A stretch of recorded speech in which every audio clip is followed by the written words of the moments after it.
Hey, good morning, everyone.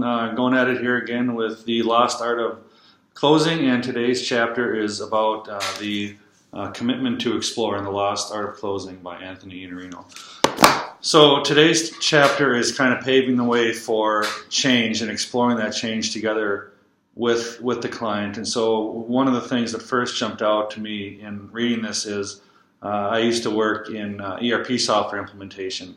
And we were on the post-sale side on the implementation piece where people were starting to explore change on the internal team and start off with the bright idea of very excited about where they were going to get to, but when they get down into the weeds, it gets to be a lot more difficult, and people resist change even though they know the outcomes are good. And so I just thought of how can I help people prepare for that and lead them through this effort, because the commitment for change that you're asking for is an investment not only of their money but their time and also the way that they're doing business. And so one of the things in the book that really stood out was that people may know they need to change, but the old ways of doing things are more comfortable. Another thing that Anthony talked about in this chapter is don't lose sight of the broad perspective that you have of the industry in your role. You may think, well, this person knows more about their business, and that's certainly true about their specific business and what they're doing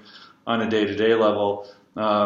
You have the opportunity, and I have the opportunity, that we're working with other clients in the industry and seeing things that they just don't have the time or capacity to be aware of.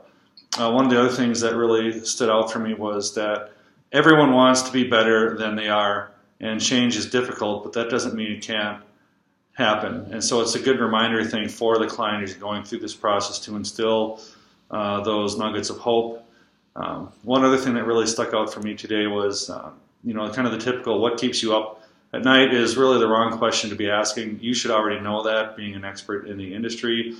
Your focus at this stage should be more why should you change, and digging into those reasons, presenting the what keeps you up at night, and then getting into the why does this matter for you. With our clients, when they come to me and they say, I need an app for this, one of my first questions I ask them is, do you really?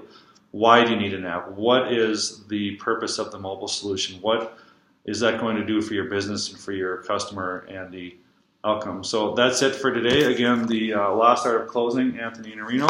Hope you have a good weekend.